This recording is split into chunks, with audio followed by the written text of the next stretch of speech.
આજે રાણપુર પોલીસ સ્ટેશનના ઇન્સ્પેક્શન દરમિયાન જે લોક દરબાર યોજવામાં આવેલ એમાં પોલીસ અને લોકો સાથે ચર્ચા કરવામાં આવી, લોકોને શું એટલે પોલીસ પાસેથી અપેક્ષા છે એ જાણવામાં આવી। તો લોકોને જે મોસ્ટલી એ જ અપેક્ષા હોય છે કે પોલીસ સમયસર કોઈ વખતે જે બનાવ બને ત્યાં સમયસર પહોંચી જાય અને રજૂઆત કરતા જે માણસ આવે પોલીસ સ્ટેશનમાં તો એને શાંતિથી સાંભળે।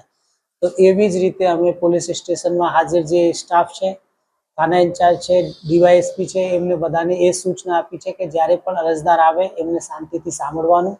અત્યાર સુધી પણ આવું કોઈ પ્રશ્ન આવ્યો નથી કે જેમાં કોઈ એવી રજૂઆત આવી હોય કે એમને નથી સાંભળવું, પણ છતાં પણ એટલે કોઈ પણ અરજદાર હોય તો એમને સારું આપણે રેસ્પોન્સ મળવું જોઈએ, એને સારી રીતે સાંભળવું જોઈએ અને અરજદારને પૂરતું સમય એટલે પોલીસ આપે જેથી એમની જે અરજી છે, જેમની એ રજૂઆત છે એ પોલીસ સમજી શકે છે।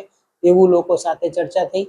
પછી લોકોએ એ પણ જણાવ્યું કે પોલીસનો જે પ્રતિસાદ છે એ પણ ખૂબ એમને સારું મળી રહ્યું છે। અમુક જે ગુનાઓ છે એ ડિટેક્ટ થયા છે અને પછી બીજા જેવી રીતે પોલીસ એટલે લોકોને મળીને અને સાથે એમની સુરક્ષાની જવાબદારી લેતી હોય, પછી અમુક સમયે ફૂટ પેટ્રોલિંગ કરતી હોય, એ બધાથી પણ લોકોને સુરક્ષાનો જે માહોલ છે એ વધુ છે એ પણ જાણવામાં એ ખૂબ સારી વાત છે। એટલે પોલીસનું કામ એવી રીતે જ હોવી જોઈએ કે લોકોને સંતુષ્ટિ થાય।